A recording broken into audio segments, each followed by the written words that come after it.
Miles Hanna for my Comm 240 presentation. Introduction. The gaslight effect. According to ThriveWorks.com on September 25th, 2018, from Taylor Bennett, she describes the gaslighting as, and such, it is a form of manipulation in which the perpetrator leads one to question their own sanity or judgment through the subtle tactics. This is one way where people can plant lies to get you to stay around in their lives. It is a cruel thing to do to someone's mental and emotional state of mind. How many of you have ever experienced this where someone always tries to turn you against everyone else and make themselves seem as they are the best option for you, or no one else loves you but me, one of those? Or how many of you have been part of what you thought were friend groups that where they treat you in a certain way or a certain type of way that you did not particularly like, but they say and do things, little subtle things to keep you around and make you feel partially important? It is an evil and useful way to take advantage of someone, and even though it might not seem as bad in the grand thing of things, it can tear people's mental state down. I know that in your internal emotions and mindset can change due to a high dosage of gaslighting and manipulation. I will discuss the problems with gaslighting and how it can be detrimental to your interpersonal communications. The problem.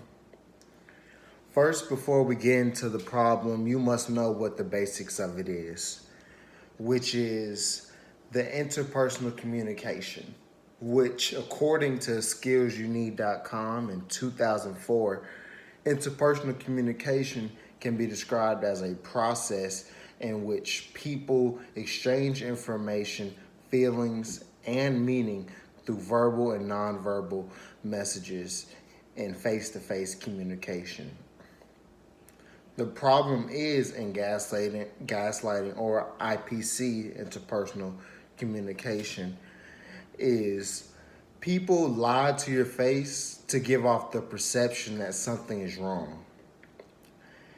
And you need them to stay sane, and that you're going crazy and not feeling yourself, that comforts you with lies and terminology that will wear you down over time. Gaslighting creates people to mentally give up and self-destruct. People tend to not even know who they truly are from the constant mental torture. According to the Sociology of Gaslighting, an academic journal published in October of 2019, using domestic violence such as a strategic case study to identify the mechanics via which gaslighting operates, it reveals how abusers mobilize gendered stereotypes, structural vulnerabilities related to race, nationality, and most importantly, sexuality, and institutional inequalities against victims to erode their relationships. So they try to set you up in a way where you compromise the rest of your life for that person or that group of people. The cause. Though it makes sense, it makes people contemplate within themselves if what they're doing is even right or wrong, the constant mental battles within of asking yourself if your friends, so-called friends or significant others, telling the truth. According to Psychologically Today in 2017, Stephanie A. Sackers is feeling uncertainty is because their actions do not match their words.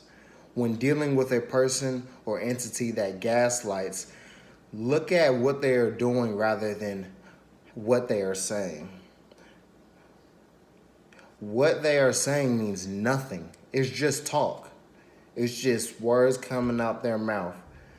What they are doing is the issue. That shows you their true meaning for you. Another cause is outsiders tend to cut you down with positive reinforcement like, well, it isn't that bad, or at least you have this, to make you be confused with your own emotions. And they know by doing this, it weakens you mentally and emotionally, which are the most vulnerable emotions when going through things. The solution. First, I recommend building your own team from scratch. You need to find others in your life who can confirm your reality and your worth. Those people who naturally build your self-esteem. Do not stay isolated from others and only listening to one voice who tries to make you turn your own support system against you. They are the gaslighters, those people who do that. We can stop this trend to gaslighting. We can put an end to this by doing simple things such as being aware that the gaslighting is not for you or about you. It is the gaslighters who want to control you. They're not here for you. They want to control you and have power over you. You need to be able to identify and recognize the people who are doing that. A lot of people want to feel superior to others, and they know you need to feel somewhat or something that they can manipulate and give you power over your emotions. That's what they will try to do. The conclusion. This is a problem, and it's an unfortunate and dark and evil manipulative way to take control of people's lives, whether it's verbal, nonverbal, or domestic. And it affects people from all ages all the time, but change can and will be made, and we can cut down on this disgusting act of interpersonal communication by finding out who the gaslighters are and in your life and get rid of them immediately, and then start to build your new team of people who only help raise your self-esteem and make you feel comfortable in your setting and surroundings. This manipulation will not be tolerated anymore because the human mind is not something you play around with for your own pleasure. Thanks.